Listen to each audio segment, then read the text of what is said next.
What are some of the most important things you should consider before opening an Etsy shop?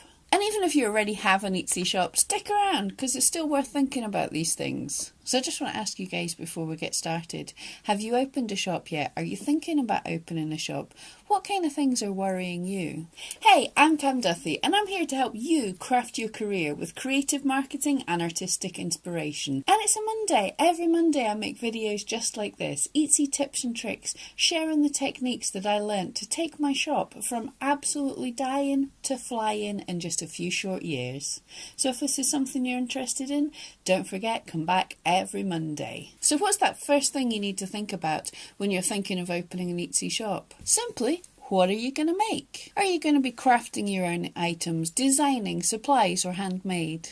And how much of a stock are you going to have before you open? Where are you going to get this stock? How long is it going to take you to make or source all these items? And how much is it all going to cost you? Who is your target audience? I spoke about this before in a video in the cards, but you really want to think about who it is that you want to be selling to. And one of the simplest target audiences to have is yourself. You're making what you make because you love it. So for instance, if you're making baby hats because you're a grandma, then perhaps your target audience is going to be other grandmas who can't knit. So this is a good way for you to build up a community of your target audience, so you can hang about in places where other grandmas are because you have a shared interest. Get involved in that community. This makes it much easier to get properly involved in your community and involved in a natural, honest way. If you're 20 years old and pretending to have an interest in what grannies are into, then that's going to come off as fake. The same if you're making steampunk but fairly judgmental of the community, that's not going to go down well.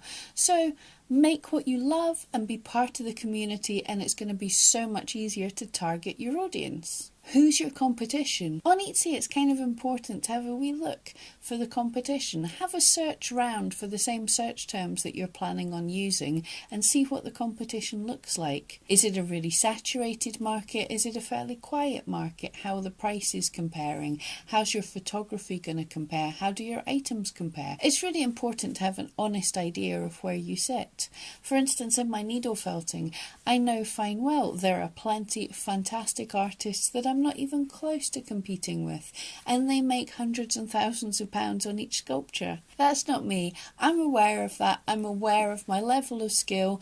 It's not way up here, it's not way down here, it's somewhere in the middle, and so I target for that accordingly. And most importantly, what is your why for opening an Etsy shop? If this is a hobby to make possibly a small amount of income, but most importantly, to sell some of your products so you can buy more raw materials, make more stuff, practice and continue with your hobby, fantastic. If you're aiming for a part-time income or perhaps a business in the future, again, these are reasonable goals that is more than possible with Etsy. However, if you've just lost your job and you have no income and you want a full-time income right now, then Etsy is possibly not for you.